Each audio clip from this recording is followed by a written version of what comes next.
Те хора просто ще отпаднат. Добре, тук ми идва въпроса, инвеститор, който е минал по този път на опита, на грешките, в момента той какво прави? Променя ли нещо или е отново на същия принцип, както до Прави по-умното, по-правилното. Аз наистина смятам, че това е варианта. В случай, че да речем, днес отидеме да си пазарим желязо, или да си пазарим тухли, или да си пазаряваме бетон. Или днес ще събираме за нотариус, най-накрая ще сключваме суперфиция за някакво обещание на 32 или 3% и т.н.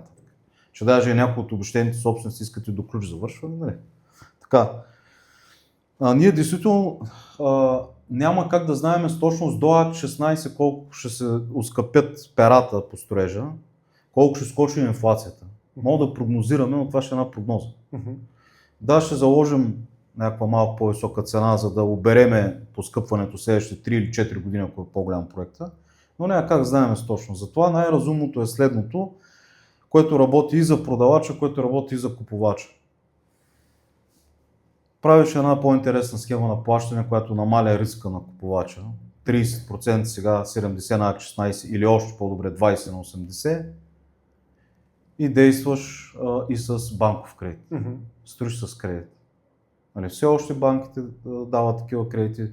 Бих казал, че лихвите не са безумни, даже някои банки станали доста гъвкави, знаеш. По този начин купувача намаля риска си. Инвеститора знае, че в началото, благодарение на тази схема на плащане на активната работа на брокера, се е генерирало прилично количество предварителни договори. И отзад имаше банка, която ще ти помогне, докато дойде време на Акт 16 събереш останалите 80%. Това е най-така балансиране, най-удачният вариант за двете страни. Инвеститорът е спокоен, че проектът му няма да бъде провален, в случай, че сделките не са толкова много. От друга страна, купувачът е спокоен, че риска го намаля. Когато следващата вноска ти е чак, когато сградата е готова, кажи ми за какъв риск говорим. Нали? Така че това е може би вариант. То всъщност в момента това се забелязва, сделките в ново строителство, които се случват, масово са или на 20 на 80 или 30 на 70. Тази схема, която миналата година беше много стандартна и типична, 30 на предварителен, 60 на 14, 10 на 16. Или 30-30-30-10. Също, да. Да, което е в момента почти не се случва сделки на тази схема на плащане. Всъщност това, което каза и по-рано в разговора, че за да се влезе в добра сделка, не гледаме само цената на квадратен метър, цената на имота, а и схемата на плащане, това също го доказва. Абсолютно е така. Значи има инвеститори, особено тези, които реализирали са някакво сгради, имат събрания капитал.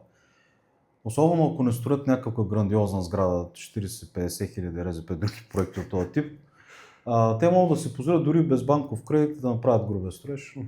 И тогава да излязат на пазара. Дали тогава ще обявят имоти за продажа? Или още на зелено ще пуснат цена като за груб строеж на принципа, който оцени проекта и иска да се запази среден етаж, ще се включи на тази цена. И двата варианта не са грешни, след като парите ги имаш в джоба. Но, на всеки случай, говори си с 2-3 банки, да си имаш резервен вариант.